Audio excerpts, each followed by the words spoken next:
काही किडे काही सेकंदात मरतात.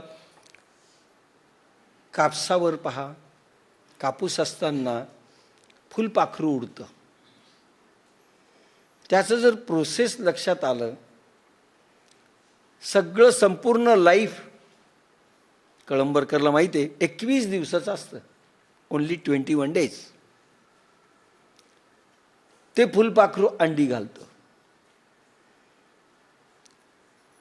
ढग आले की समजायचं की फुलपाखरू आता अंडी घालणार. ते अंडी घालतं. 4 दिवसात ते अंड्यामध्ये असतं. नंतर ते फुटतं, त्याचा लार्वा होतो, बाहेर येतं. त्याचे काही दिवस असतात, 4, 5, 6 दिवस. 12-13 दिवसानंतर एक मोठी आळी होते त्याची तयार. ती आळी कुठल्याही औषधाने मरत नाही. आणि लोक त्यावेळेस मारायला जातात की ज्या वेळेस ती आळी मोठी होते.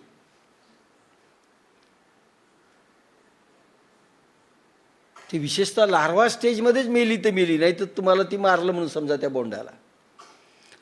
संपूर्ण आयुष्य लास्ट 21 दिवसात ती फुलपाखरू होऊन उडते. 21 दिवस. आता पहा, अंड घातलं, जन्म झाला, बालपण गेलं, तरुणपण आलं, नंतर तिनं दुसरं म्हणजे म्हातारपण आलं, लग्न झालं, म्हातारपण आलं आणि 21 दिवसात मेली ती आळी.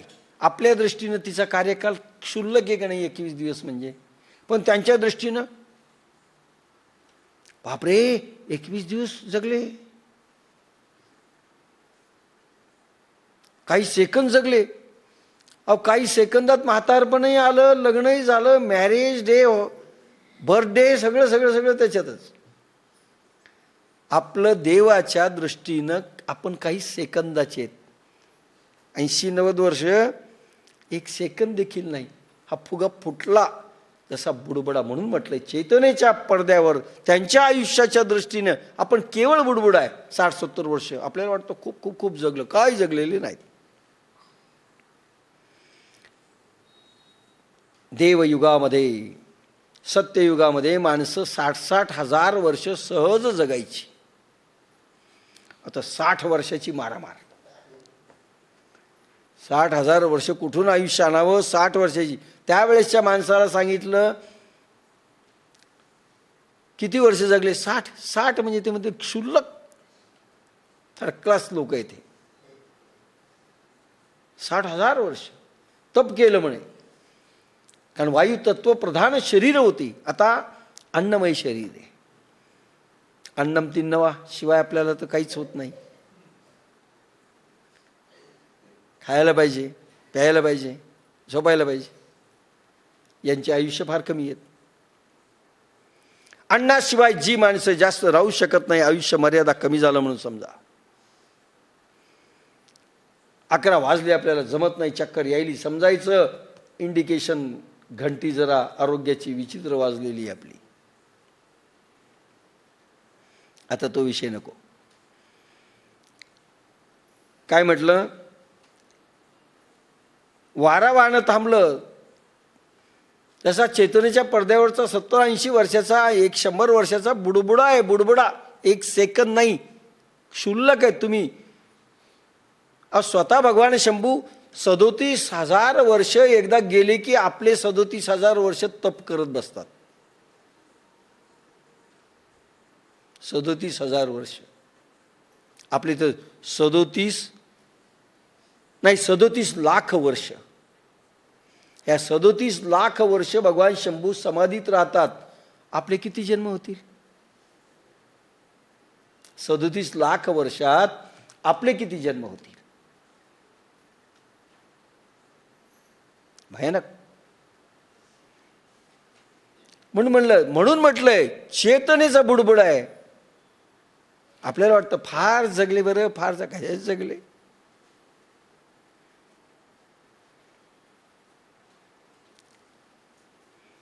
तरी कोण कोठे जन्माला आले असे काही म्हणता येईल काय?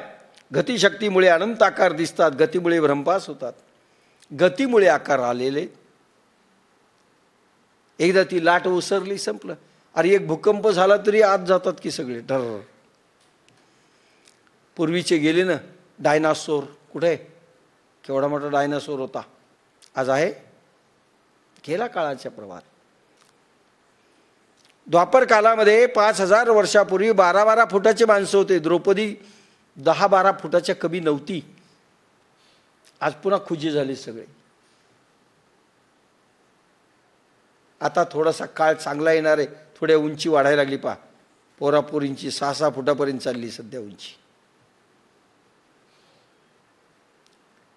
देवयुग जर आलं ना, पुन्हा या देशात नक्की उंची पुन्हा वाढेल.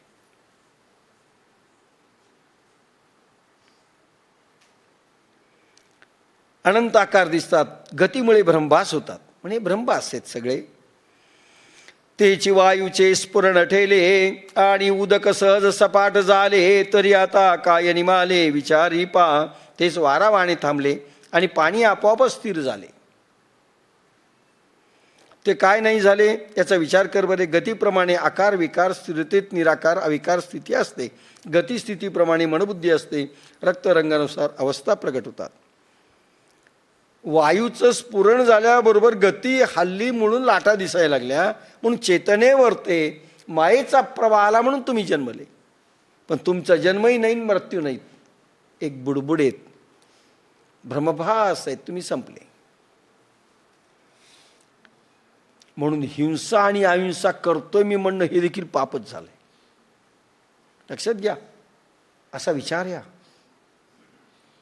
आपण कोणीही नाही, न मारणारेत, न तारणारेत, न पाहणारेत, कोणीही नाही. किती अलिप्त राहावं लागेल या जगात. 13 देहिनोस्मिन्यता देहे कौमारं यौवनं जरा तथा देहांतर प्राप्तिर् धीरस्तत्र न मुह्यति. ज्याप्रमाणे या देहात देहवान आत्म्याला बालपणा, तरुणपणा, म्हातारपणा या अवस्था होतात, तरी दुसऱ्या देहाची प्राप्ती होते. त्याविषयी धारणादारी धैर्यवान तत्वानुभवी मोह पावत नाहीत. बाल तरुण जरा पहा, दशा येती जीव देहा, तसा मिळे नवा देह, ते ते धीरानसे मोह. ऐके शरीर तरी एक, परिवयसा भेदे अनेक, हे प्रत्यक्षची देख प्रमाण तू. प्रत्येकाचे शरीर तर एकच असते, पण वयाचे वाढीबरोबर निरळ्या 3 दशा दृष्टीस पडतात. हे प्रत्यक्ष प्रमाण तू पहा. शरीर तेच ज्या वेळेस आपण जन्मतो, जी कातडी, जे आपलं शरीर असतं, त्याच्यात काही बदल झालेला असतो का हो? मरेपर्यंत अवस्थेमध्ये बदल आहे, शरीरात बदल नाही. हे एकदम बालवय, नंतर थोडं वाढलं शिशु, त्याच्यानंतर बालपण, त्याच्यानंतर कुमारपण, त्याच्यानंतर प्रौढपण, तरुणपण, नंतर प्रौढ वयासारखं. अवस्था बदलायल्यात, म्हातारा. पण शरीर ते अवस्था बदलल्या जातात. 3 दशा दृष्टीस पडतात. निदान बालपण, तरुणपण, म्हातारपण एवढे 3 दशा तर आहेत. ऐके शरीर तरी एक, परिवयसा भेदे अनेक, हे प्रत्यक्षची देख प्रमाण तू. पण वयाचे वाढी बरोबर निरळ्या 3 दशा दृष्टीस पडतात. हे प्रत्यक्ष प्रमाण तू पहा. 3 अवस्था होतात ना. रडायचं काय कारण आहे? मी म्हातारा झालो म्हणून एक जण रडायला लागला, रवणारच होता. एत कुमारत्व दिसे, मग तारुणी ते भ्रंशे, परिदेह चिन्ह नासे एकासवे. ह्याच देहात पहिल्यांदा बालपण दिसते, मग तारुण्य आले असता ते बालपण नाहीसे होते. तारुण एक अवस्था आली, एकाच शरीरामध्ये, एकाच जन्मामध्ये आपल्याला बालपण नष्ट झालेलं आपण पाहतो, तरुणपण आलेलं पाहतो. आज माणसं आपापल्या अवस्थेत खुश नाहीत. बालवय स्वप्न रंगवतं, पोरं पोरी भविष्याचे. तरुण पण कधी येतं मज्जा मज्जा मज्जा करू, म्हणजे आहे त्याच्यात खुशी नाही. तरुण पण आलं की ज्यावेळेस असा भापट पसारा येतो, ते पोरग एक जन्मतं इतकुसक, कधी मोठं होईल आणि मला यानं पाळण्यात हलविल. म्हणजे आहे त्या अवस्थेत ही बाई खुश नाहीये. का तो मोठं ज्या दिवशी होईल तू म्हातारी असतील ना, आणि म्हातारी झाल्यानंतर रोग घेऊन बसते. म्हणजे 3 अवस्था आपल्याच देहामध्ये आपल्याला पाहाव्या लागतात, की एक जन्मतं तर एक नाश होतो. तरुण पण जन्मलं तर बालपण गेलं, आणि म्हातार पण जन्मलं तर तरुण पण गेलं. आपल्याला तिन्ही अवस्था आपल्यामध्ये पाहायला मिळतात. यानंतर म्हातारपण आले म्हणजे तारुण्य नाहीसे होते, परंतु प्रत्येक अवस्थेबरोबर देह नाहीसा होत नाही. पण देह नाहीसा होतो का? नाही होत. देह तोच आहे. एत कुमारत्व दिसे मग तारुण्यते भ्रंशे, परी देह चिन्नासे एकासवे. तैसी चैतन्याची आठाई, ये शरीरांतरे होती जाती पायी. जड शरीरावर ते जर 3 असे भाव एकाच जन्मामध्ये 60-70 वर्षामध्ये आपल्याला पाहायला मिळतात, तर चैतन्याच्या पडद्यावर करोडो वर्षांचे चित्र आपल्या देहात प्रगटतात. पहा कसं सायंटिफिक वाक्य आहे. पुन्हा लक्षात घ्या. एक देह किती वर्ष टिकेल? काहींचा 60, 70, 80, 90, 100 असं कल्पना करूया. 100 वर्ष टिकला. 100 वर्षात किती अवस्था गेल्या? शरीर नाही नाश पावलं. 3 अवस्था. कुमार अवस्था गेली, तरुणपण आलं, तरुण गेली, म्हातारपण आलं. 3 अवस्था गेल्या. म्हणजे शरीराला देखील 3 अवस्था गेल्या तरी शरीर कायम राहतं. तसं चैतन्य जे आहे आपल्यामधलं, आत्मचैतन्य, हे चैतन्य करोडो जन्मापर्यंत जिवंत राहणार आहे.